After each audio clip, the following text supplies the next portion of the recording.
相信每個人都有自己偏好嘅顏色，中意咩顏色，甚至乎成日揀呢種顏色着上身嘅話，原來都可以反映到佢一啲嘅性格特質㗎。如果你識得分析一種性格特質嘅話咧，對於催旺自己嘅運勢好有幫助㗎。咁你又中意咩顏色呢？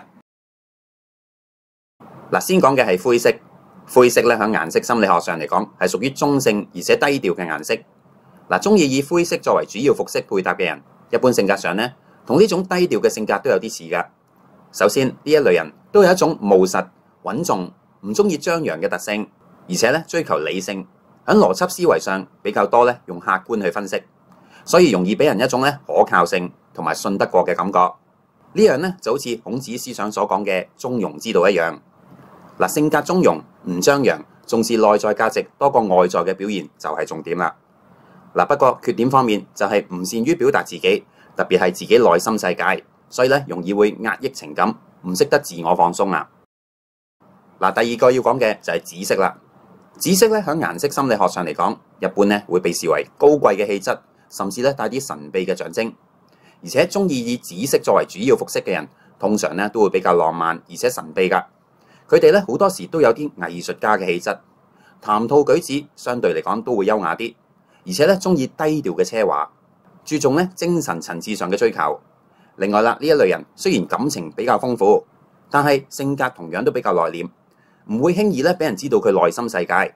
好啦，至於缺點方面咧，由於佢哋咧表面係內斂同埋冷靜啊，但係內心情感係豐富，所以容易出現多愁善感，又或者有焦慮嘅傾向。佢會咧對外界嘅批評容易有過敏嘅反應，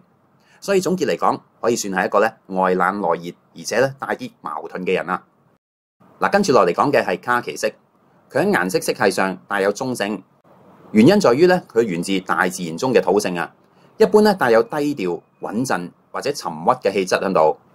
所以偏好卡其色嘅人性格上咧都帶有啲冷靜同埋溫和嘅特質。喺做嘢上相對咧比較務實，唔中意 show off，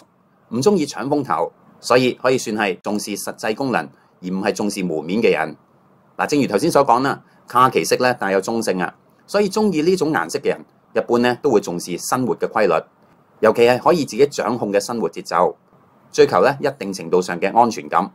好啦，至於缺點方面，就係在於對好多嘢咧都比較謹慎啊，所以好多時都唔想去改變自己嘅生活習性。嗱，跟住到啡色啦。嗱，中意以啡色作為主要服飾配搭嘅人，其實佢哋嘅自我保護意識都幾強㗎，而且性格上亦都偏向低調同埋穩陣啊，可以算係一個咧保守型嘅人。嗱，講得保守，自然喺創新力同埋創意上咧都相對較低。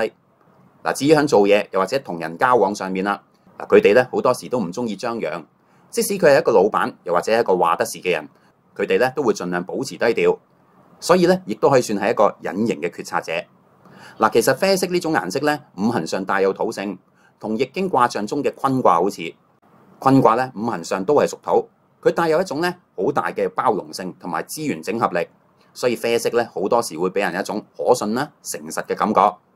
最後到粉紅色啦，中意以粉紅色作為主要服飾嘅人，性格上咧一般都帶有啲內斂、含蓄、溫柔同埋心思細膩嘅特質，